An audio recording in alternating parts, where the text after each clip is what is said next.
I'm Charlie Morrison. I'm 66 years of age.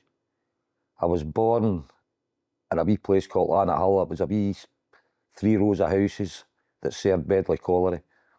In 1976, they condemned it because it was rat-ridden, mice-ridden and all the rest of it. And I moved to Moodiesburn then. And I still worked in Bedley. Well, I didn't work in Bedley Colliery. I started in Bedley Colliery in 1979. And it closed 2 years later.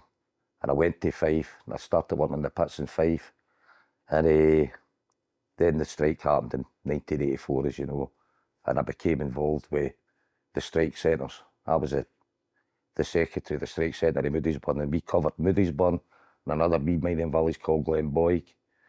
And that's when I got to know Willie, because Willie and that worked in a pit called Cardown. It was along the road for there, eh? Mm-hmm. And that's when we all got kind of uniony, if you know what I mean. And through the 84 strike, we came up with this idea of building a memorial for the men that lost their lives in the Auchengeich down here in the ground just outside the club. And that's when it all came to life. But Cardown had been shut in 83, but the place was still, all the stuff was still there.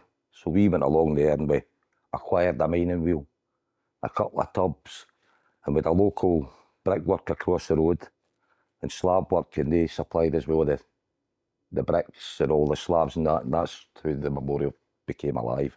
And it's just grew and grew and grew for there. So you kind of found a new purpose in creating the memorial, is that right? So, yeah, it gave us a purpose during the strike. It gave us something to do, because you couldn't go picketing all the time, 24 hours a day, and then you were used to going to your work 12 hours a day. Sometime I worked in the pit, and you were sitting there doing nothing. So that gave us a wee purpose for a while there anyway. So how old were you when you went down? Because you're younger than everyone else, you know what I mean? So no, I never went down the pit till I was up 19.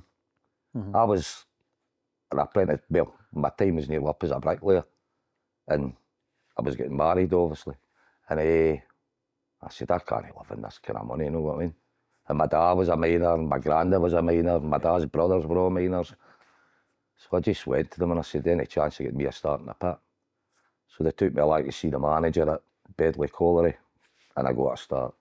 And my wages went from £18 a week to £49 a week. Oh, really? Then, that's a hell of a jump. That was then. Yeah. Don't get me wrong, if I'd finished my time, I'd have probably earned that kind of money anyway, but I was at that situation. I was married, just got a house. I needed the money. I think you'll do anything at the time when you need the money, won't you? You'll kind of find another way. Definitely. Yeah, you'd no option in the days, eh? Yeah. You'd no option in the days. And as I say, I was only in the pit a couple of years. Then I went on strike. 3-4 years maybe, then I went on strike, and that was just a blow and all. Because I was in the middle of buying a house then. And I said, oh, I can't do that now. So that had to be cancelled. I had to stay in the council house, then try and get a bigger council house because I had a lane on the road. It's just heartbreaking what happened. Heartbreaking. I mean, it kind of destroys a community, doesn't it? Don't get me wrong, I had a lot of good things in it. The strike, to me, I met a lot of good friends down in England, down in Wales and all these kind of places. Yeah. But I know that, but it's kind of, it's a massive step back when you don't ask for it. It's an effect on your life which you didn't want to have happen, but the results from that is better for everybody in a way. Yeah. But you don't know that at the time. It made you stronger, if you know what I mean. It made you stronger. You were prepared to do different things. Because before you were getting a good wage coming in and you were quite happy, you'd living a nice wee life. Then when you go on strike, you have to think of all these things. My dad's in strike, my dad's an old man now.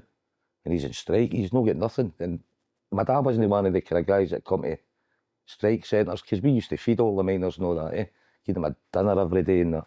But my dad wouldn't do that. I don't know if it was a wee bit of pride in him, he didn't want to be seen to doing that.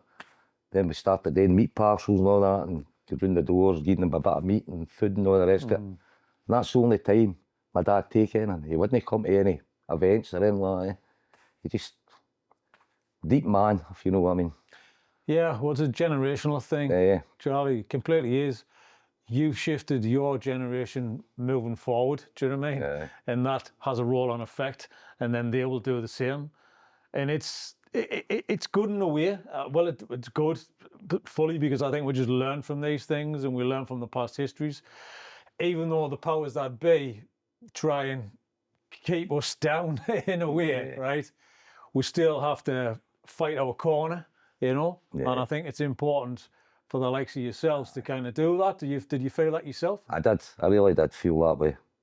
And it was, you're away, you're striking places down in Orgreave and things like that. And well, you've seen the news about Orgreave, what happened down there. And you'll never beat the system. The system are on place to beat you all the time. Yeah. It's tough to take sometimes. Yeah, I said to you early on, it's kind of, does it not just like wear you down? Does it not beat you down, you know? Well, I think because I was on the kind of committee thing, it didn't bring me down. You had to keep going. I don't think if I wasn't on the committee, I think it would have brought me down. I'd have been into depression or something.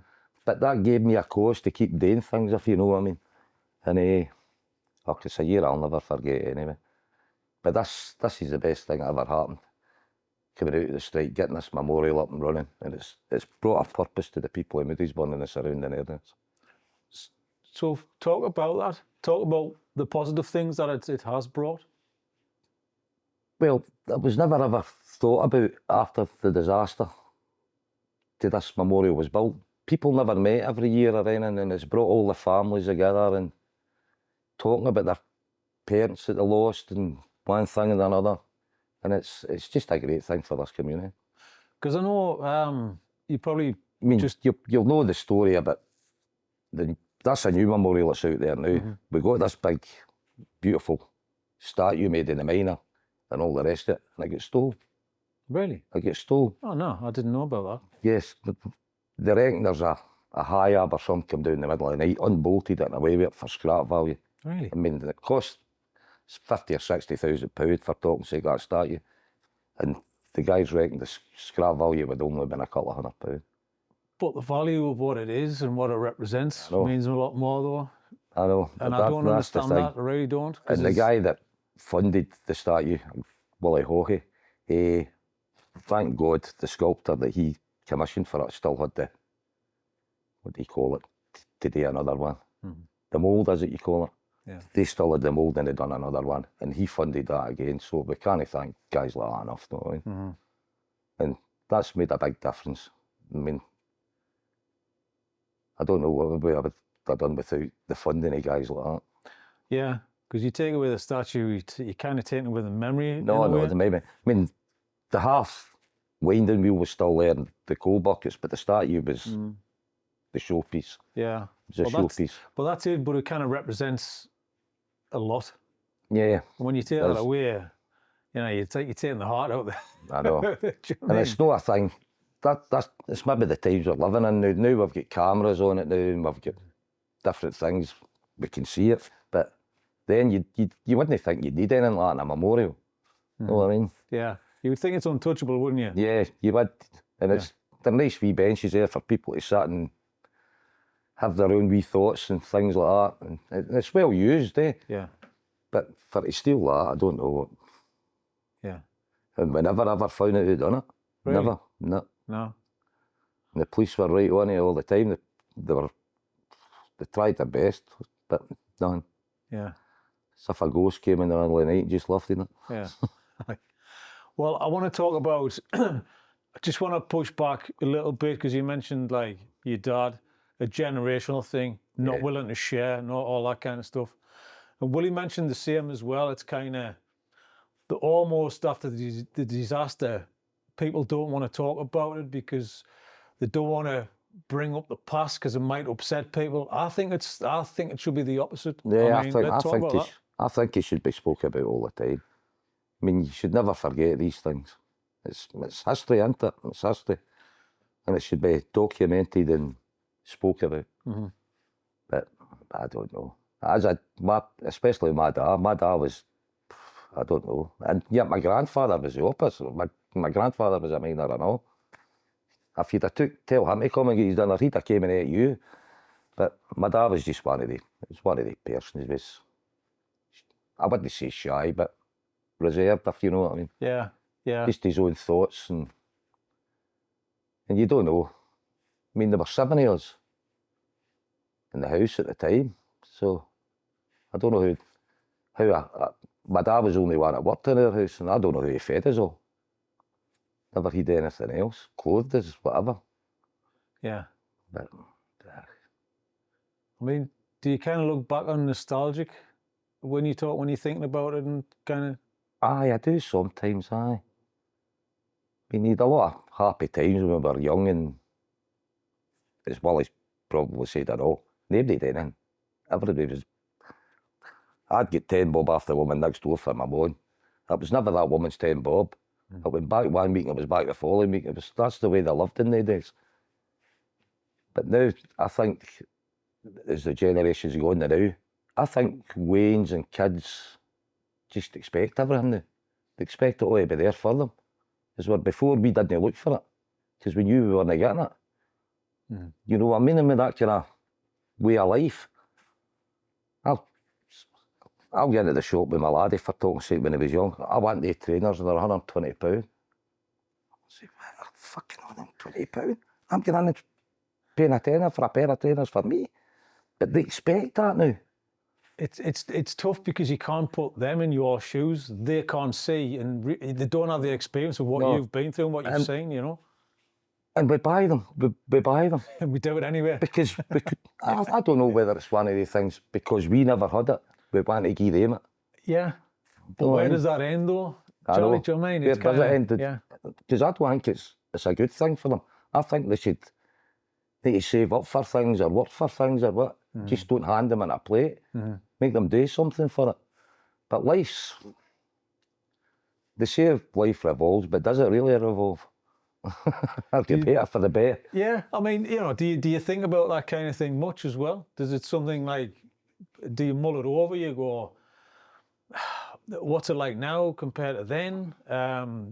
Do we need to kind of have the kids working young, doing more? I don't know, getting out more. How do you see it? How do you see the change? You know, everybody wants the best for their kids. It's one of the things. But I had a great childhood growing up, even though we never in anything. A lot of great memories of staying in the place that I tell you where I was born and on it all. I was only a wee kid, 3 rows of houses, but with a co-op, with a pub, with a club, with a snooker hall. I mean, it was all geared up, but it was the mine owners that owned all this. Every penny you spent, they got. And it was like a cooperative kind of thing, wasn't it, as they called it nowadays. Yeah. You had a wee book and you went down to the co-op and get your mammy's messages, and I can mind all the wee kind of things growing up. But I don't think people should need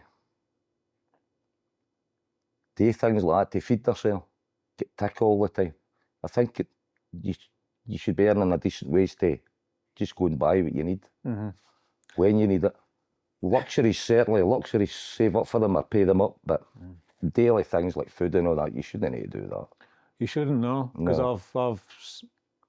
I've heard and I've spoken to people who've, even a nurse with 2 kids has got to go to a food bank and stuff like that. Yeah, it's scandalous in this day and age. And we're getting, I don't know, we must be billions and billions every year. Getting away to different countries. They need it and all. Don't get me wrong, I'm a great believer in that. I've helped the poor and all this kind of stuff, but help your own first.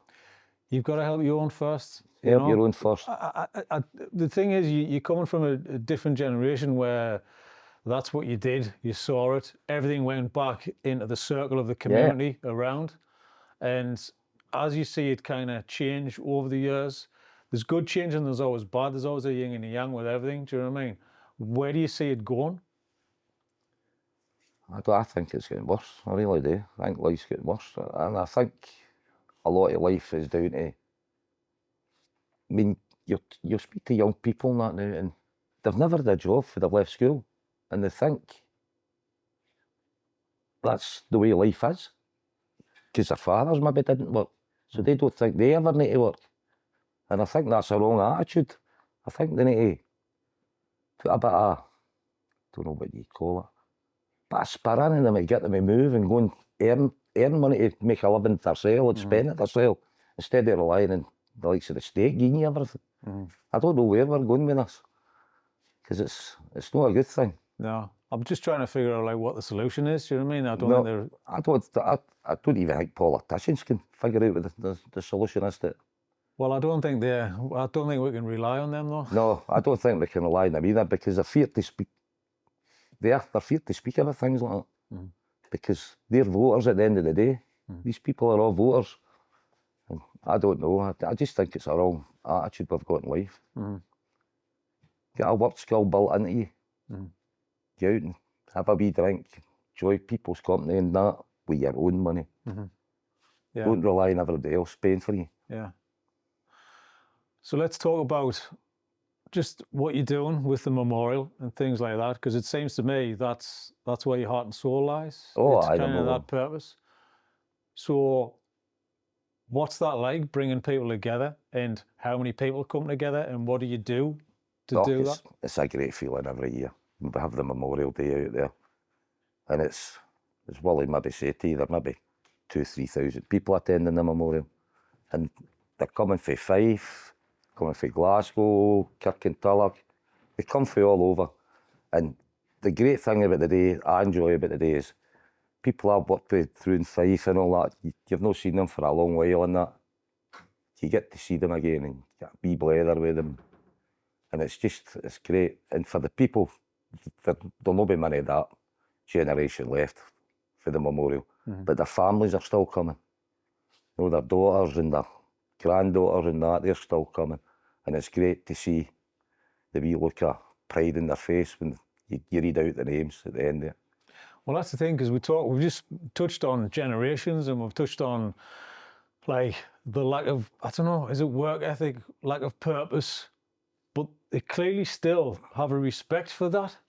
Yes. Do you know what I mean? Because they're here and they respect it, and they want to kind of carry on the story. They might be asking questions. So it seems to be the want and the need. So how do we join the dots, you know? I know. It's just, I just can't believe it, I've got involved with it all. How much bigger it's getting every year. Because we have a wee buffet thing and all that in here, and everybody comes in for a drink, and to sit to 10, 11 o'clock at night, just talking about this one and that one and people that work with, and it's just a great thing for bringing people together. Because you mentioned as well off camera that you go to like the Durham Gala as well. It seems to be like you're a part of it. You want to go. You want to see. Why do you go down to Durham? What is it about that? Okay, it's just it's a minor thing that's in you. It's a miners gala, and every region used to have miners galas. You used to have one in Scotland. You used to have one in Wales. They all had them, but they're all away now. Oh, they're really? And the only one that's really left is the Durham Gala. So why is that? Why have they? I don't know how that is. Well, obviously England's one of the biggest places out, but it's probably represented a lot better down there. Eh? Yeah, I think I'm just amazed at Wales and all that. Why no, they've not got any either now. Is there a reason? Is it just kind of money, or is it just the lack of wanting I think it is. I think, the unions, NUM will not have the money to back all these things up anyway. That used to all get done through all them, the NUM, but I don't think they've got any money at all now. So these things are, but Durham's got their own thing. They've got their own fundraising for their gala. They've got their own, they've just got it down to a T. Yeah. Well, that's the thing. That's still flying, and yours has grown. It just baffles me, like why other ones would die off. I can't understand it myself. Because it's history. Why shouldn't we be kind of celebrating this? Well, I was one of the younger guys in the pits, and I'm 65 now, so it's maybe dying out in a lot of places too. You know what I mean? I mean, talk about mining, and we'll probably, I've got Davy lamps in the house as well. Do you know what I mean? It's kind of, it's something that I've been raised with. My Nana's house to my house. In the studio, we've got little mini ones. My dad travelled around the world, but it got him in the end, and he was an engineer, you know, but it got him in the world, in the end. It's just, I don't know. It kind of, we hold it with so much kind of nostalgia when we look back, and we kind of romanticize about it, but it was grim and it was hard at the time. I don't know. I'm at a loss. There is a to and a fro on that one. Yeah. Charlie, I'm kind of... I mean, I'm in the sense, I mean, we've got this is keeping our side of it together. This is keeping the mining side of Woody's burn together, the Auchengeich Memorial. But other places that's no had a disaster or anything like that, maybe, I think the generations are just dying out. The mining side is just dying away. And we can see it now. We're going through a fight now with our pension scheme. And they're holding up, giving money out to us and all that. But every day they're holding up, there's another, I don't know, maybe another 30, 40 men dying before they're going to see that. So I think they're just dying away now. I think that's what the bottom line is. Let's talk about trade unions and stuff like that. It's kind of you representing other people. What did that give you when you started getting into that? Was that a kind of shift in mentality? Was that a shift in kind of the way of seeing things as well? Well, I'll let you see the other side of things. I mean, when you get into the union side, you see what the men are needing, know what the men are getting told they're needing. If you know where I'm coming with that, eh? Like, Wally was my delegate when I was in Fife, and the manager would tell you one thing, but the union would tell you a different thing. The manager will tell you what you want to hear, but the union will tell you the truth. That's the difference, mate. It is, because sometimes like you just pull back the curtain and you go, oh, hang on, this is the way the real world works. I was even talking to Hugh earlier on, it's that kind of, you go into Westminster and you're seeing all the politicians, you go on, right, so I can't really do much, but I'm going to try and do little things. Was it the same when you were kind of trying as well? Yeah, that was, it's like the old sheep story, isn't it? The flock, somebody talking to the flock, the law, but if somebody tells you the truth, it'll be a different story. Yeah, but it's hard to kind of live in those two worlds, though, isn't it? Oh, I know. It just becomes so frustrating that you just end up either giving up or, I don't know, you lose your mind trying. Well, no, I think it gives you that wee fight in you for the rest of your days when you get involved with it. You see the rights and the wrongs and all. You know what I mean? Yeah. For a lot of people are one-sided. You can see the two sides. And it makes you a better person for it. Well, it does, but I think you should be seeing both sides of life all the time. Yeah. I think it's the healthiest way of being. It is. There's two sides to every story. That was always a true thing, wasn't it? Aye. But life will never change that way. There'll always be two sides to every story. Yeah. I mean, I just want to throw out a little kind of, you've lived and you've seen it, and you've seen different generations of things as well, from mining, trade union.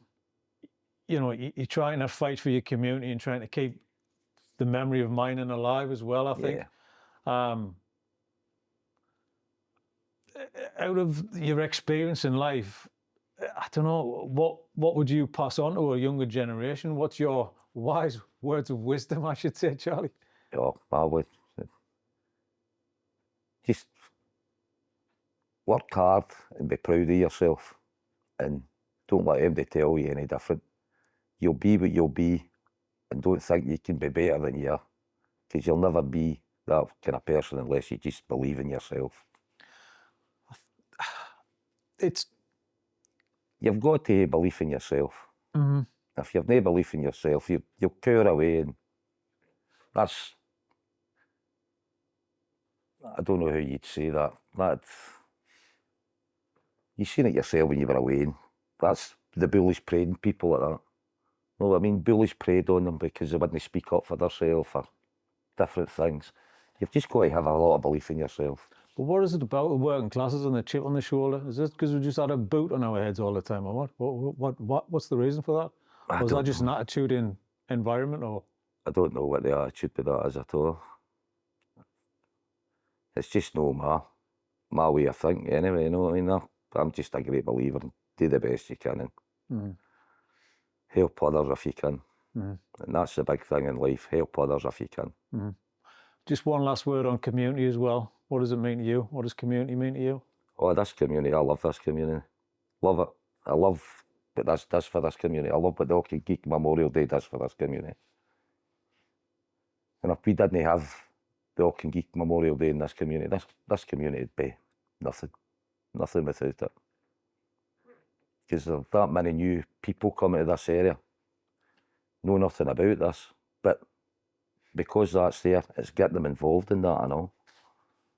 Because there's nothing else in Moodiesburg. This is it. But you see this club and a club up the road, that's all we've got. There's nothing else. Trying to keep the story alive, yeah? Yeah. Yeah. Keep the story alive. And I don't think the story will get away. It'll never get away as long as we're here. Our next job, me and Willie's, is getting a couple of younger guys to take over for us. Yeah. Because we'll not be here forever. It's a story, isn't it? Well, that's the thing, you know, is there somebody who you know you can rely on? You can well, we've got our eye on a couple of young guys. We're going to try and get them involved, but I think we've got a couple of years left in us yet. Brilliant. Thanks a lot, Charlie. Hope we have. Excellent, man. Right, thanks again.